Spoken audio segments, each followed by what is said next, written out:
चरण पादुका योजना पर बोले डिप्टी सीएम अरुण साव, प्रधानमंत्री की गारंटी पूरी करने में जुटी है सरकार। केंद्रीय गृह मंत्री अमित शाह का छत्तीसगढ़ का दौरा, रायपुर में एनएफएसयू का भूमि पूजन करेंगे गृह मंत्री। और अमित शाह का छत्तीसगढ़ दौरा राज्य विकास के लिए अहम, किरण देव सिंह का कांग्रेस पर बड़ा हमला, बताया घोटालों की पार्टी। नमस्कार, बुलेटिन में आपका स्वागत है। मैं हूं आपके साथ आशा सरमाल। चलिए शुरुआत करते हैं छत्तीसगढ़ से जुड़ी खबरों की। छत्तीसगढ़ के उप मुख्यमंत्री अरुण साव ने चरण पादुका योजना को लेकर कहा, मुख्यमंत्री विष्णुदेव साय की सरकार प्रधानमंत्री नरेंद्र मोदी की गारंटी को पूरा करने के लिए लगातार काम कर रही है। उन्होंने बताया कि यहां तेंदुपत्ता संग्राहक आदिवासियों की सामाजिक आर्थिक स्थिति सुधारने के लिए योजनाएं लागू की जा रही है। केंद्रीय गृह मंत्री अमित शाह की लगातार दौरे राज्य के विकास, विशेषकर बस्तर क्षेत्र और नक्सल उन्मूलन के लिए महत्वपूर्ण है। उन्होंने कांग्रेस नेता टीएस सिंहदेव की मंत्रिमंडल विस्तार पर भी टिप्पणी को खारिज करते हुए कहा कि सरकार जन आकांक्षाओं के अनुरूप सुशासन के लिए लगातार सक्रिय है।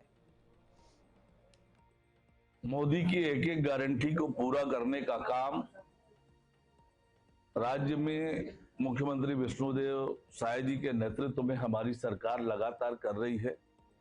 पहले दिन से ही मोदी के एक एक गारंटी को पूरा करने का काम हम कर रहे हैं। हर बार यह साबित होता है कि जो हम कहते हैं वो करते हैं।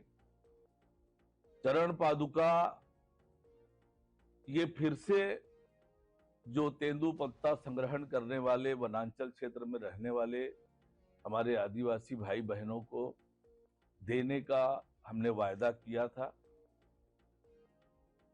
जिस प्रकार से तेंदुपत्ता संग्रहण करने वाले जो हमारे आदिवासी भाई बहन हैं, जंगलों में जाते हैं तेंदुपत्ता संग्रहण करने और उनके पैरों में कांटा ना गड़े, पैरों को तकलीफ ना हो, इसलिए चरण पादुका की योजना हमने प्रारंभ की है और उसकी शुरुआत माननीय मुख्यमंत्री जी करने वाले हैं। तो एक और मोदी की गारंटी हम पूरा करने वाले हैं। केंद्रीय गृह मंत्री अमित शाह 22-23 जून को छत्तीसगढ़ के दौरे पर रहेंगे, जो राज्य की रणनीतिक रूप से अहम माना जा रहा है।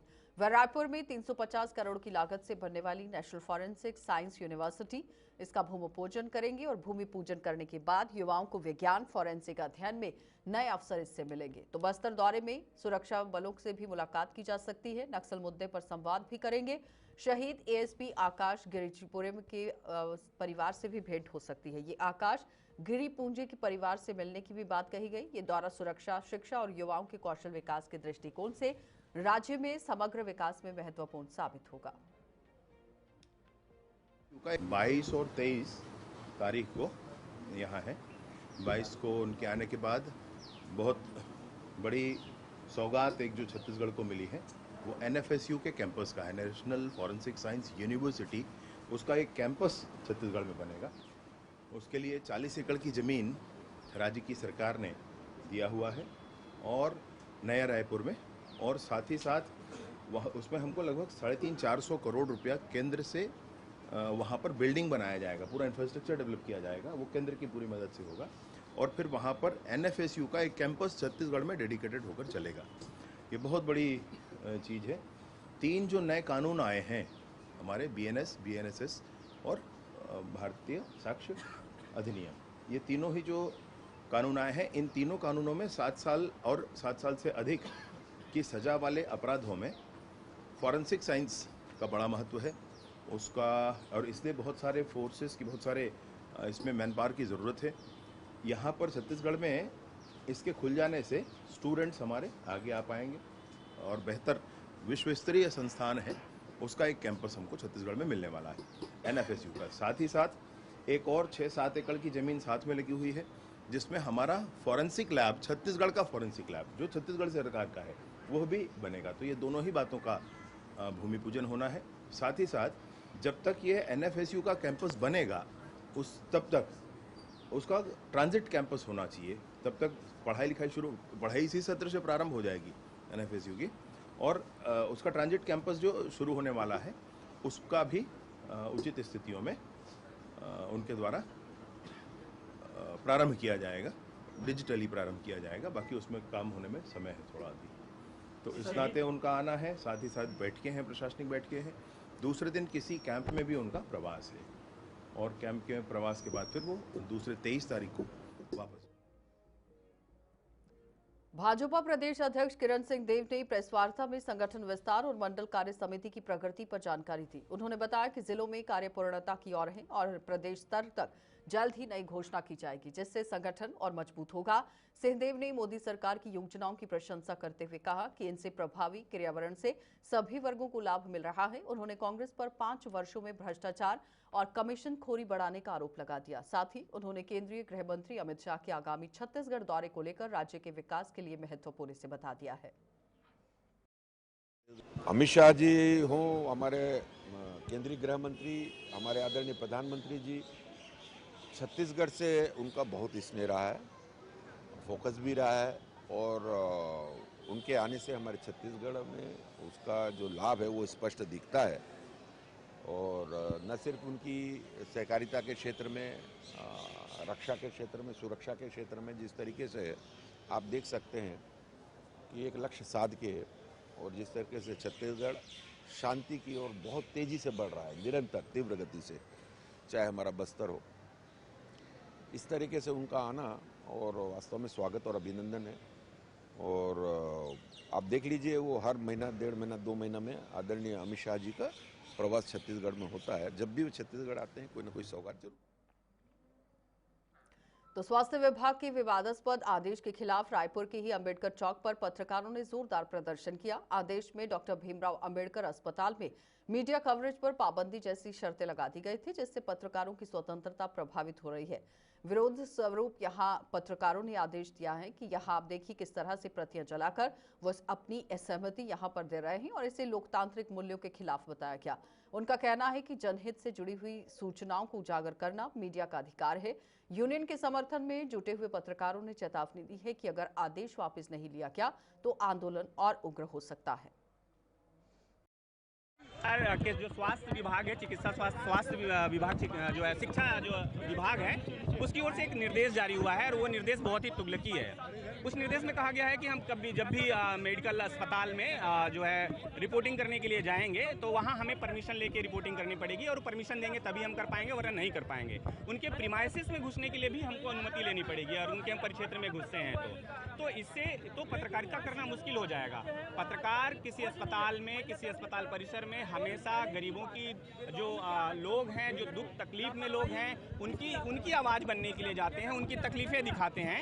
ऐसे में भला सरकार को क्या आपत्ति हो सकती है? लेकिन सरकार ये पाबंदी लगा रही है, मीडिया पर एक तरह की सेंसरशिप बैठा जा रही है जो आपत्तिजनक है और हम सरकार से मांग करते हैं कि इस सेंसरशिप को खत्म किया जाए। इस जो निर्देश जारी किए गए हैं उसको तत्काल निरस्त किया जाए, उसे वापस लिया जाए और पत्रकारों को निर्बाध रूप से अभिव्यक्ति की स्वतंत्रता जो हम चाहते हैं उसके साथ हमको काम करने दिया जाए। अब ये आंदोलन की बात भी आप सरकार ने जब से ये निर्देश जब से सामने आया है कल से, पूरे प्रदेश में इस निर्देश का विरोध हो रहा है, कड़ा विरोध हो रहा है। पत्रकार सभी जिलों के प्रेस क्लब और रायपुर प्रेस क्लब तो है ही है इसमें जो है, और सभी जिलों के प्रेस क्लब, सभी पत्रकार इसका विरोध कर रहे हैं और पुरजोर विरोध कर रहे हैं। और पत्रकारों और प्रेस क्लबों ने आश्वस्त भी किया है अगर इसके लिए कोई बड़ी लड़ाई लड़ने की जरूरत पड़ेगी तो हम सब जो है सड़क पर। खाद बीज की कमी को लेकर कांग्रेस के प्रस्तावित प्रदर्शन पर कृषि मंत्री श्याम बिहारी जायसवाल ने तीखा पलटवार किया है। उन्होंने कहा कि प्रदेश के 75% से भी ज्यादा किसान पहले ही खाद बीज खरीद चुके हैं और कांग्रेस के पास कोई मुद्दा नहीं है, इसलिए सस्ती लोकप्रियता के लिए आंदोलन कर रही है। और अमित शाह के दौरे पर उठे हुए सवालों पर उन्होंने कहा कि कांग्रेस को राष्ट्रीय नेताओं की छत्तीसगढ़ यात्रा से तकलीफ होती है। रेत माफिया और चरण पादुका योजना पर आरोपों को खारिज करते हुए मंत्री ने कहा कि कांग्रेस ने गरीबों का हक छीना है, अब सरकार वही अधिकार वापस लौटा रही है। क्या कांग्रेस के समय में दीपक बैज जी ये कहना चाह रहे हैं कि उनको कमीशन कम मिलता था इसलिए चरण पादुका बंद कर दिए? आज प्रदेश के उस वनांचल में रहने वाले उन गरीब लोगों को, मेहनत कश लोगों को, उनकी पसीने की कमाई के जो तेंदू के पत्ता तोड़ते हैं उस राशि से अगर उनको चरण पादुका उन गरीबों को मिल रहा है, उन मजदूरों को मिल रहा है, उन किसानों को मिल रहा है, उन वनवासियों को मिल रहा है, तो दीपक बैज जी को तकलीफ क्यों है? इनकी सरकार थी जो गरीबों के चरण पादुका को भी छीनने का काम की थी और यही कारण है कि आज दीपक बैज जी सहित उनके पार्टी के अच्छे लोग जो है, जनता ने उनको बाहर का रास्ता दिखा दिया है। ये चरण पादुका योजना उन वनांचल के लोगों के लिए एक महत्वपूर्ण योजना है, उनके पैरों की सुरक्षा के लिए है। दीपक बैज जी हैं तो बस्तर के, लेकिन वो लगता है रायपुर में रहकर गांव वालों का जो दुख दर्द को भूल चुके हैं, इसलिए ऐसी भाषा में बात कर रहे हैं। छत्तीसगढ़ में शराबबंदी एक बार फिर से सियासत का केंद्र बन गई है। कांग्रेस ने सरकार पर आरोप लगा दिया है कि वादा सिर्फ चुनावी था और अब सरकार के संरक्षण में गली गली में अवैध शराब बिक रही है। प्रदेश कांग्रेस अध्यक्ष दीपक बैज ने नकली शराब का जो कोची है यहाँ पर और खुलेआम बिक्री पर गंभीर सवाल उठा दिए हैं। वहीं सत्ता पक्ष के विधायक धर्मलाल कौशिक ने पलटवार करते हुए कहा कि बीजेपी ने शराबबंदी का वादा नहीं किया था और दुकानों की संख्या आमजन की मांग पर बढ़ाई जा रही है। विपक्ष 67 नई दुकानों को लेकर विरोध कर रहा है, जिससे मुद्दा गर्मा गया है। कभी भी इस बात को जो आप बोल रहे हैं, कभी हम लोगों ने कहा है। ये तो वादा उन्होंने किया था अपने चुनाव में, लेकिन वो वादा को उन्होंने निभाया नहीं और इसके कारण में जनता ने उनको सरकार से बाहर किया। आज जहां मांग आ रही है और जो लोग बोल रहे हैं, ऐसे क्षेत्र को चिन्हांकित करने का काम। धमतरी कलेक्टर अभिनाश मिश्रा ने विकासखंड की गौरखराम कंडेल का दौरा किया है। उन्होंने प्राथमिक कृषि साख सहकारी समिति में खाद बीज की उपलब्धता, शासकीय नवीन महाविद्यालय की स्थिति और भवन निर्माण योजना की समीक्षा की। उन्होंने विद्यार्थियों की कौशल प्रशिक्षण, काउंसलिंग और अंग्रेजी कक्षाओं के संचालन के निर्देश दे दिए।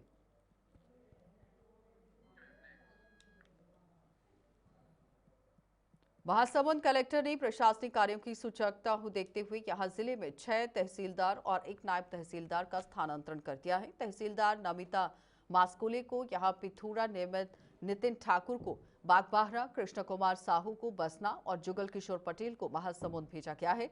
ममता ठाकुर और भवानी शंकर साहू को जिला कार्यालय महासमुंद में संलग्न कर दिया गया है।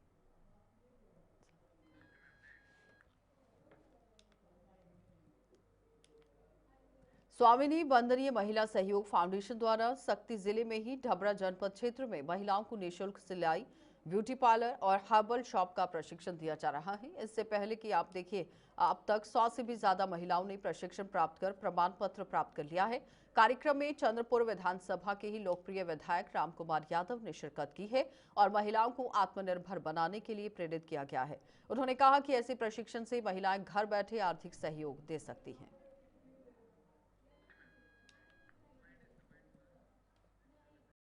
बहुत बहुत धन्यवाद दूंगा स्वामिनी वंदनी महिला सहयोग फाउंडेशन को, जिन्होंने एक महत्वपूर्ण और इस क्षेत्र में ऐसा काम किया है जो एक कहना चाहिए जो गरीब महिलाएं हैं, जिसको रोजी रोटी का ज़रूरत रहते हैं। एक समय था कि ब्यूटी पार्लर का ज्ञान शहर में ही मिलता था। आज ऐसे महिला समूह को जो है, गांव के महिलाओं को ब्यूटी पार्लर का, केक बनाने का, साबुन बनाने का, सिलाई मशीन करने का, ये सब फ्री में आज जो है इनके फाउंडेशन के द्वारा जो है प्रशिक्षण दिया गया। एक और भगवान से प्रार्थना करूंगा कि इसी प्रकार से गरीब किसान के लिए, गरीब महिलाओं के लिए। JK 24/7 न्यूज चैनल की ही ग्राउंड रिपोर्ट में सरहदा के अंदर ये फरहदा इलाका है। गतोरा रेलवे स्टेशन मार्ग पर कोयले की गाड़ियों में 24 घंटे आवागमन से ही यहाँ ग्रामीणों की परेशानियां ज्यादा बढ़ गई थी और घनी आबादी वाले क्षेत्र से गुजरने वाली हजारों कोयला गाड़ियों के कारण वातावरण में भी धूल का अंबार था। दुकानों और घरों में कोयले की परतें जम रही हैं। ग्रामीणों ने कई बार जिला प्रशासन से शिकायत की है, लेकिन कोल माफिया पर कोई असर नहीं हुआ है। पर्यावरण विभाग केवल नोटिस जारी कर खानापूर्ति कर रहा है। ग्रामीणों के साथ, जहाँ पर कोयले के धूल के कारण लोग, यहाँ के स्थानीय लोग परेशान हैं। हम पूछेंगे कि क्या परेशानी आ रहा है, आपको क्या परेशानी आ रहा है? भैया रोज हाइवा चल रहा है, कोयले से इतना परेशान है धूल से कि सामान पूरा काला पड़ जा रहा है। पूरा धुर्रे से पूरा परेशान है हम लोग। इसके लेकर कुछ शिकायत कर दी कि हम अब तो किए थे, अब कुछ कार्रवाई नहीं हो रहा है।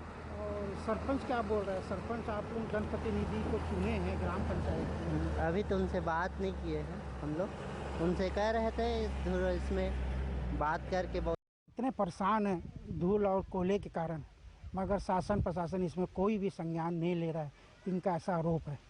हृदय केसरी, JK न्यूज़ 24/7 बिलासपुर। चलिए बुलेटिन में इतना ही रुकेंगे छोटे से ब्रेक के लिए, जल्द वापस लौटेंगे, आप बने रहिए हमारे साथ।